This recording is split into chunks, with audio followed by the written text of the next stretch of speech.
Hello, welcome back to my channel.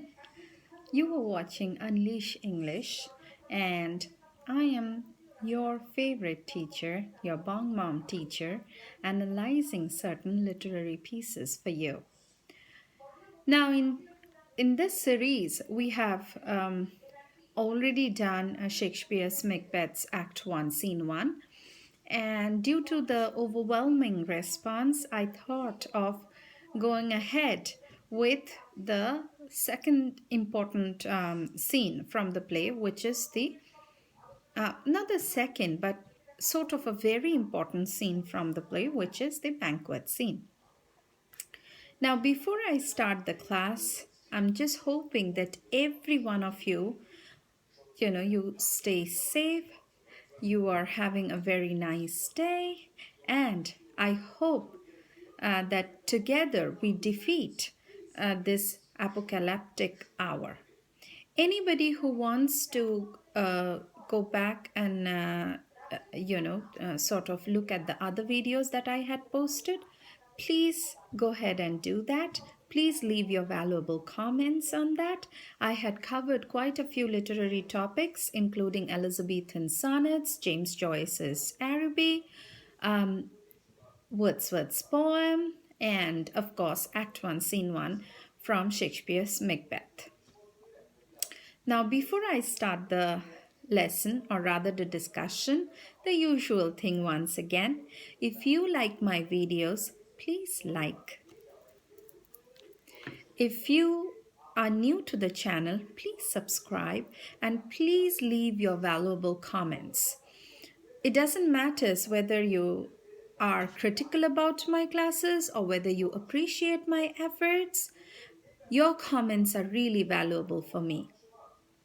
I am your Bong Mom teacher here in the US taking these lessons, and I hope I have made my goal clear to one and all that in future, if my little baby tiny little channel grows up and if there is any chance of monetization, of course the entire amount will go to St. Jude's Cancer Hospital for Kids, which is here in the United States. So let's begin. Now, the banquet scene is especially important, definitely because in many ways this is the turning point of the play. This is the time when, for the first time, many others start believing that probably Macbeth hadn't played it very fair to get the crown and the throne. The banquet scene is also very important because it unravels the sheer authority and the sheer control Lady Macbeth has over her husband, as well as her ability to control the situation. Lady ম্যাকবেথকে অনেকেই অনেক রকম নাম দিয়ে ডেকেছে. The traditional critics, the old school critics like A.C. Bradley and others, have called her the fourth witch. So they have highlighted the villainy in her personality, and they have even called her the fourth witch. Whereas some of the modern critics have considered her to be very selfless, and they have even sort of elevated her position and called her a modern sati, somebody who sacrifices her life in order for her husband to realize his ambition. Now, if you ask me, I would definitely refer to Virginia Woolf. And Virginia Woolf, in one of her books, had referred to Shakespeare's sister. She creates this hypothetical situation where if Shakespeare had a sister named Judith, who was equally talented as Shakespeare is, would she make a mark on literature the same way like her brother did? And she, sorts of traces back her journey, and she shows that given the position that women had, the subservient position that women had, it was nearly impossible for Judith to get the sort of popularity and to show her talent to the masses. I would like to apply the same logic to Lady Macbeth. Many a times we feel that Lady Macbeth had superior leadership qualities than Macbeth. She is a very good orator. She has the gift of the gab. She is very persuasive. She is very commanding.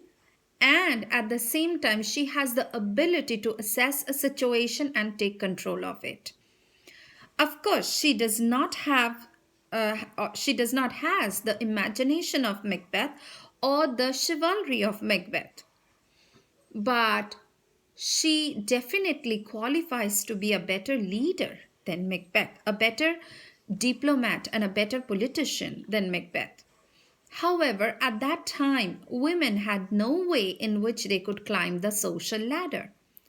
So the only way for an ambitious and sort of ambitious woman like Lady Macbeth, who has the gift of the gab, who has very sharp intelligence, who has persuasive skills, the only way by which she could, fulfill her ambition was only through her husband. And maybe that is the reason that she finds, she pushes her husband um, and makes him achieve things that or goals that are otherwise unachievable for her. Not that she wasn't talented or equipped enough to get to those goals, but it is because of the gender divisions of the society. So, if we interpret Lady Macbeth's personality from the feminist point of view, we definitely can sort of logically justify some of her actions. Of course, she exaggerates things a lot. Like she did step over boundaries at times, but we cannot simply undermine her sort of her presence in the banquet scene, her leadership quality, her ability to assess situation and control a calamity, her all these, she's a very wonderful politician at this time. Okay, and another thing, she in a way matches many of the definitions of a apt politician given by Machiavelli in his groundbreaking book Prince. Now let's come to the scene. So we see at the beginning of the scene, Macbeth is very jovial, very candid. He is enjoying every moment of this event, and he says, "You know your own degrees. Sit down at first." These words are very important. He says, "You know your degrees." So he's addressing the guests. So he says, "You know what degrees you belong to, like what is your rank, and you can sit down according to your rank." Now remember, in this banquet scene, the only person who does not has a legally owned degree, or who is out of law, is Macbeth. And as a result, throughout the scene, we never see him sitting down at all. So this line, "You know your own degree, sit down at first," it's only Macbeth who has usurped somebody else's position.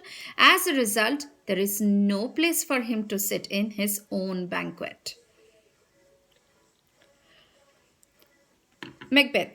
"Ourselves will mingle with society and play the humble host. Our hostess keep her state, but in the best time we will require her welcome." So again, this is a very good case of situational irony or dramatic irony. Shakespeare, Shakespeare makes Macbeth say, and play the humble host. Whereas we know, due to the reading of the play, we know that they will not be playing the humble host at all, or rather, the circumstances will not allow them to play the role of humble host.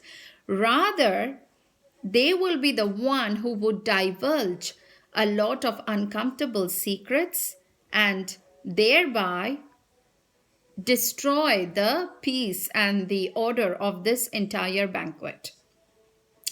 Now, they had another chance of being a host. Remember when Duncan had come to congratulate Macbeth after the winning of the war and getting the new title? They also had a chance to play the humble host then. And we saw how they completely destroyed their chance. They completely corrupted the situation. They betrayed their own host. They stabbed their own host, so as to say. And therefore, nature has taken away from them every chance of being the humble host.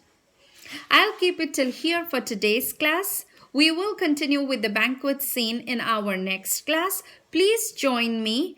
Please like my videos. Please share your comments. Doesn't matter if you are critical of me, you can share your valuable comments, your opinion about the classes, and please do subscribe my channel. Press the bell icon and you'll get all the notifications. Thank you so much. Bye bye.